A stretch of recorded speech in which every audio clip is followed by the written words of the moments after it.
Since I was just talking about breadcrumbing, let's get into ghosting, family. Let's talk about why someone with a dismissive avoidant attachment style ghosts or goes ghost.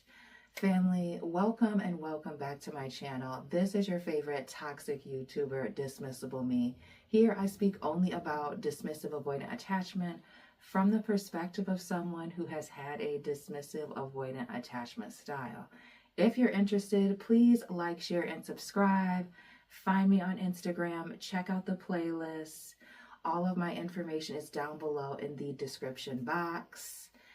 And getting into today's video, why someone with a dismissive avoidant attachment style goes ghost. While I've not been somebody who's done a lot of ghosting, I mean, compared to other people, the number one reason that I go ghost, whether it's a romantic interest or partner, or whether this is even a friendship, because this can go for anybody, is I'm no longer interested in the relationship and I don't feel invested enough to give an explanation. And 9 times out of 10, this has to do with early on getting to know someone as an acquaintance, as a friend, as a romantic interest, and I'm no longer interested. So if you're not reaching out, I'm not reaching out. I'm not going to reach out to you and give some big explanation if we've only been on a date or 2 or 3. It's not that big of a deal to me. I'm not that emotionally invested. I don't feel like it's going to be a big deal for you either. So I just keep it moving. And we'll get later in the video to that last part of I feel like you're going to be okay too. So it could also be, more often than not, if I've ghosted somebody, there's been a major offense. I was deeply offended by something, and so I just immediately checked out. And there are some things where a line or a boundary is crossed, and you know that there's no need to communicate with this person any further. And other dismissive avoidants out there, and other people who have had to cut people off on site immediately, you understand. There's times where you know that, okay, this is going to be our last conversation. This relationship is over. And I'm going to say with those situations specifically, it's not a shock that this person never heard from me again. There was something that happened, okay, and something that was not in alignment with me. Something was very offensive. It could have been a conversation. It could have been a falling out. It could also be a behavior that I wasn't feeling. Again, not in line with who I am and what I have going on. So I will exit out of your life without an explanation. Absolutely, positively.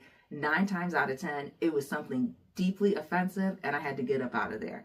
Another reason I may go ghost is I need space. And unfortunately for me at this stage, I didn't have the communication skills, as I mentioned in the previous video about breadcrumbing. Again, like, share, and subscribe.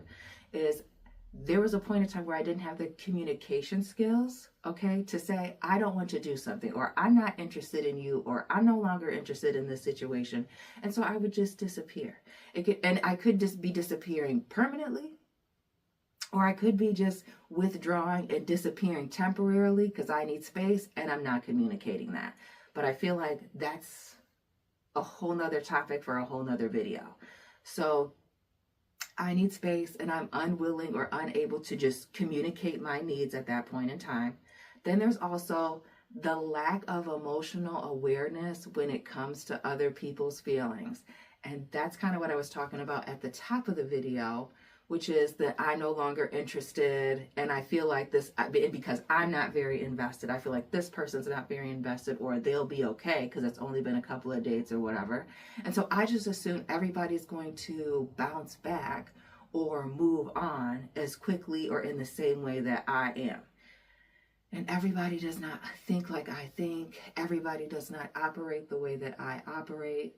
People do not feel and think the way that I want them to feel and think. Just like when I see in the comment sections, people are telling me how I feel and what I think, and it's totally inaccurate. I'm also projecting that this person's going to be all right because I know I'm going to be all right. This person very well may not be all right for a little bit. It's not going to take them out the game, but they're hurting. There's a potential that this could really hurt somebody's feelings. There's a point in time where was unaware of that or didn't even consider that to be a thing. Then there's my final reason for why I will disappear and go full Casper on you is a self-protection. And when I say that, I mean, if I see you as a very conflict-oriented, high-drama person, I may go ghost because I know that by doing the right thing and ending the relationship, having that last conversation or saying, thank you, I had a great time, you're great, but, it's not me, it's you, it's time for me to go. Instead of having this massive blow up, this big dramatic ending, somebody crying, acting a fool, trying to cause a scene, I don't do that. So if I suspect that any of that's going to happen, and when I say suspect, know with a great deal of certainty, like a 98% chance that this person may be a full-blown fool, I may ghost you for that reason. Like, you know what? It's just best for me to exit stage left and do it as quietly as I possibly can. To save myself some embarrassment, to save this person from embarrassing themselves, to save from, my neighbors seeing other people getting involved. Let's just not even go there, because everybody doesn't take rejection very well. So going back over the reasons why someone with a dismissive avoidant attachment style may ghost, disappear on you. I'm no longer interested in the relationship, and I don't have the communication skills, to communicate that. And I also don't feel invested enough in the situation, friendship, romantic relationship, whatever, to give an explanation. I think you're going to be just fine. It's not going to be a big deal. Normally, I was deeply offended by something and I decided I'm going to cut ties, and I don't feel like I need to give a situation an explanation, that what happened was explanation enough. I need space and I'm unwilling to communicate that, or I can't communicate that. Maybe my skills are just lacking. A lack of emotional awareness when it comes to other people's feelings and the impact my actions may have on them. And then it could be a self-protection thing that I see a dramatic ending getting ready to happen and I don't want to be a part of it. So family, let me know what resonated for you. Thank you so much for watching. Like, share, and subscribe. Check out the playlist. Find me on Instagram. All of my links are down below. And family, I will be tapping in with you very soon. Keep it real.